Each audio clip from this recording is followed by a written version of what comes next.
1 to 1.618 over and over and over again. The patterns are hidden in plain sight. You just have to know where to look. Things most people see as chaos actually follow subtle laws of behavior. Galaxies, plants, seashells. The patterns never lie, but only some of us can see how the pieces fit together. 7,080,360,000 of us live on this tiny planet. This is the story of some of those people. There's an ancient Chinese myth about the red thread of fate. It says that the gods have tied a red thread around every one of our ankles and attached it to all the people whose lives we are destined to touch. This thread may stretch or tangle, but it will never break. It's all been predetermined by mathematical probability, and it's my job to keep track of those numbers, to make the connections for those who need to find each other, the ones whose lives need to touch. I was born 4,161 days ago, on October 26th.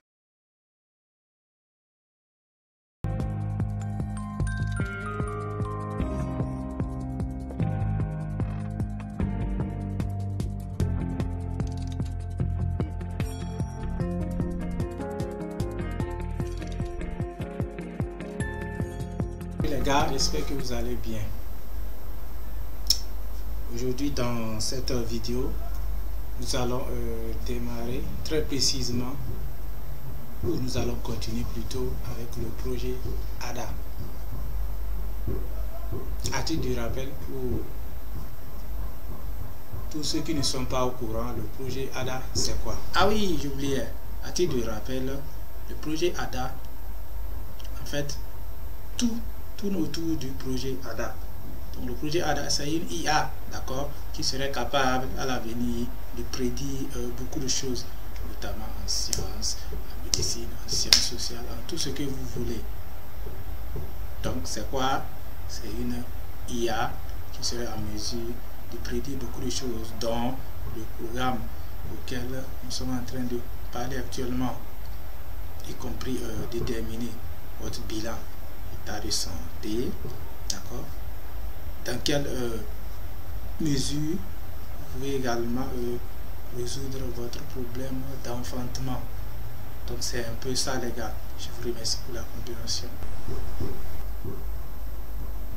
Donc voilà un peu à quoi ressemble le projet ADA, et également pour plus d'informations à ce propos, vous pouvez juste consulter quelques-unes de nos vidéos.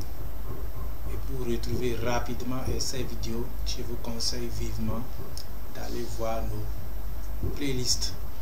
Si vous allez au niveau de nos playlists, vous allez voir un playlist nommé Projet ADA. Donc dedans, vous allez trouver tout ce qui concerne le projet ADA. Actuellement à votre niveau, bien sûr, il y a beaucoup de choses, il y a beaucoup d'informations, surtout personnelles, qui ne seront pas publiés sur YouTube, mais peut-être retrouvables sur entre griffes d'autres plateformes privées. Aujourd'hui, nous sommes le mardi 2 janvier 2024, à ma connaissance, hein. Et si nous sommes bien sûr sur la même planète. Disons hier, juste hier, nous avons lancé officiellement ce programme là. Donc lorsque vous prenez le projet ADA, c'est un projet dans lequel nous avons plusieurs programmes, plusieurs constructions en cours, si vous voulez. Et en ce qui concerne cette vidéo, nous allons parler d'un sujet très délicat, d'un sujet commun à tous surtout, parce que c'est en quelque sorte ça l'objectif de l'organisation. Nous essayons ensemble de visualiser, d'observer, d'analyser, et après on essaye de trouver quels sont vraiment les sujets les situations ou les problèmes qui nous concernent tous. Parce qu'il est bon d'être là dans la nature à méditer. Rien que ça vous procure une énergie inoubliable. Et imaginez la situation, vous allez vous mettre peut-être à chercher une solution pour ces problèmes-là. Et c'est là, ça devient de la magie évidente. Généralement, aujourd'hui,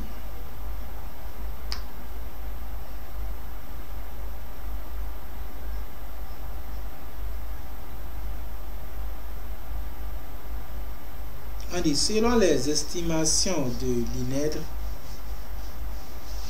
un sigle, on dit seuls 25% des couples obtiennent une grossesse dès le premier cycle menstruel après l'arrêt du mode de contraception. 30% dans les 6 mois, ils sont 15% dans les 9 mois. Je continue. Il existe une multitude de raisons qui peuvent expliquer le fait qu'un couple ne réussisse pas à concevoir. Point. Le temps nécessaire pour tomber enceinte peut être extrêmement varié d'une femme à l'autre. Plusieurs facteurs peuvent être à l'origine de l'infertilité et influencer sur le délai d'attente pour obtenir une grossesse.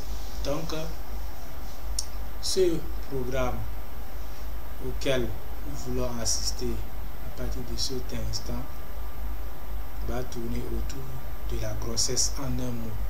Oui. L'enfant, c'est très important, les gars. Je pense que nous tous, à mon sens, nous avons quitté quelque part. Autrement dit, nous avons une origine, une source, une matrice. À titre d'exemple, lorsque nous prenons le livre saint, dans le Coran, on dit, j'ai parlé, je suis en train de parler du Coran. Alors voici la raison.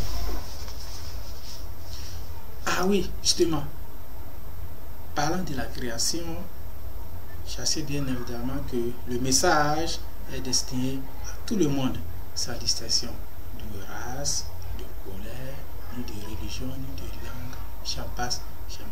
Seulement que nous avons trouvé qu'il est bon, d'accord, d'utiliser des informations surtout qui peuvent nous aider à avancer dans la recherche de nos différents travaux. Ça, c'est pourquoi nous avons fait le choix, d'accord, de ce livre saint dans le Coran. Donc, il peut arriver à ce que nous ayons également dans les autres écritures saines et divines, si vous voulez. Donc, je vous remercie pour la compréhension. Donc, lorsque nous prenons ce livre, d'après nos recherches, d'accord, nous avons lu, nous avons fouillé, d'après ce que nous avons compris aussi, la création humaine est faite de 4 façons, si vous voulez. La première façon, à partir d'un homme et d'une femme, c'est-à-dire nous. Comme moi aussi, je suis né d'un père et d'une mère, biologiquement parlant. La deuxième façon, il y a ceux qui naissent sans père. Et là, nous ici, nous pouvons citer le cas de qui? De la Sainte Mère, la Vierge Mère, Marie. Il y a le cas de ceux qui naissent sans mère aussi. Après ça, vous allez trouver une histoire pareille. Et enfin, ceux qui sont nés sans père, sans mère. Et c'est là rapidement, je vous bombarde une question. Si nous, en tant qu'humain programme, on a une source, on a une origine, on a quitté quelque part, ce serait une chaîne quoi? Maintenant, quelle est la source ou l'origine de la première créature humaine en tant que programme? Ça, c'est ma question. Je continue, les gars. C'était une parenthèse. Donc, je disais tantôt, avoir un enfant, c'est une chose. Savoir ce que c'est qu'un enfant, c'est aussi une autre chose. Aujourd'hui, c'est vraiment un problème auquel on est confronté. La difficulté d'engendrer, la difficulté d'enfanter, la difficulté de tomber enceinte. Dans la plupart des cas, nous les hommes, ou je vais dire dans la plupart des couples, ce qu'on a pu observer après plusieurs observations, la faute est généralement rejetée au niveau de la femme. Voilà que rien ne peut justifier cela sans passer par des observations et des expériences. Oui, c'est possible, mais sachez que lorsque nous prenons ce problème sur une échelle de 100, l'homme a 50%, la femme a 50% aussi de responsabilité. Autrement dit, le problème peut venir des deux côtés. Raison pour laquelle ici nous allons vous présenter un peu quelques recherches, observations et analyses faites à partir de plusieurs X individus, et nous allons y aller dans les deux cas, présenter un peu dans chaque cas quelles sont les explications possibles que nous pouvons avoir et si possible apporter une solution.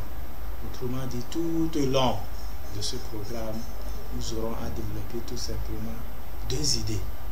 La première idée, quelle est l'origine de tous ces problèmes? Et enfin la deuxième idée, comment lutter contre ou comment être dans le chemin de solution pour ces problèmes-là. Donc rapidement, lorsque nous allons aborder la première idée ou le premier point, l'origine, il est important. En toute chose, il est important de définir l'origine de la chose en quelque sorte. Si vous avez une situation à résoudre, un problème à traiter, vous devez déterminer d'abord la nature de la situation en question. Afin de faire quoi? Afin de trouver une solution propice. Une meilleure solution. Qui parle de meilleure question à d'une meilleure solution.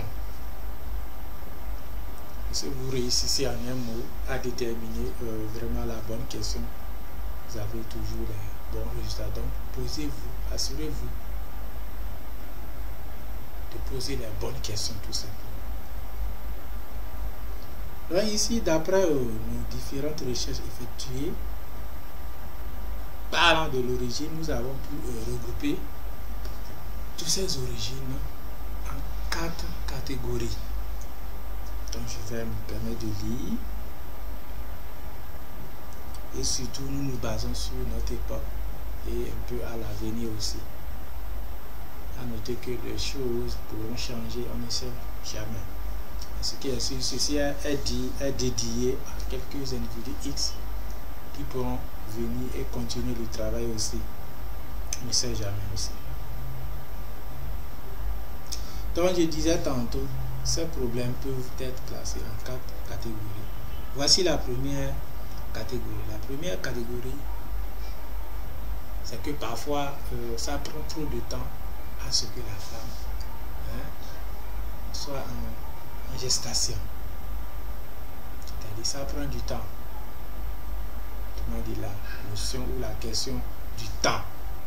Pourquoi ça prend du temps? Ça c'est la première catégorie.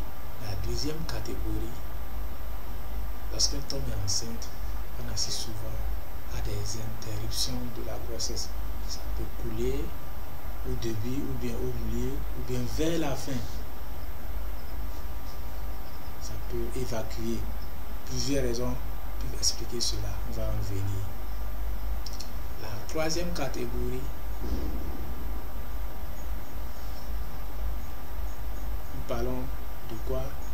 D'infertilité, que ce soit chez l'homme ou la femme.